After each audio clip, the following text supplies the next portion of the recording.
huyu blogger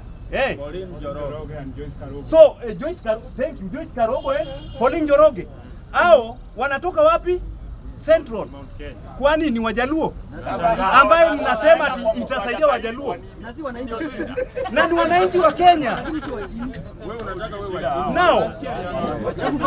Now maneno ya Raila Amolo Odinga, hata kama kuna baadhi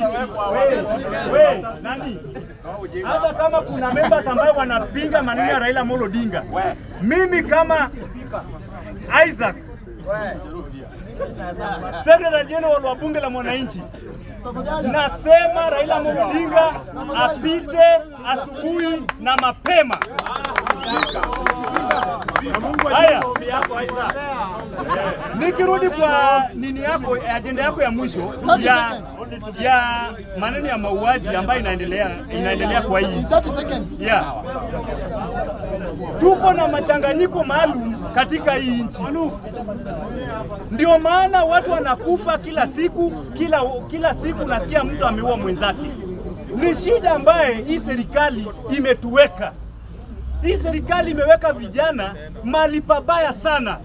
Ndio maana unapata mtu anakasirika na mwenzake anaua. Sababu gani? Unapata msichana na kuitisha pesa, bibi yako anakuitisha pesa, na we mwenyewe unajua hauna pesa, na hata yeye mwenyewe anajua una kazi, na bado nakulazimisha. Na hii shida yote imeletwa na nani? Imeletwa na hii serikali ambaye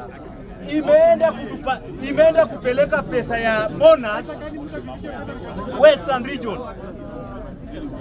Hii bonus ambayo tunaambiwa ati Waluya wamepewa. Hii bonus ukidivide hiyo pesa ambayo Ruto alipeana ni 1,500. Hii 1,500 hii kwa mwaka inakusaidia na nini? Hata kama wewe ni mkulima, inakusaidia na nini? Namaliza.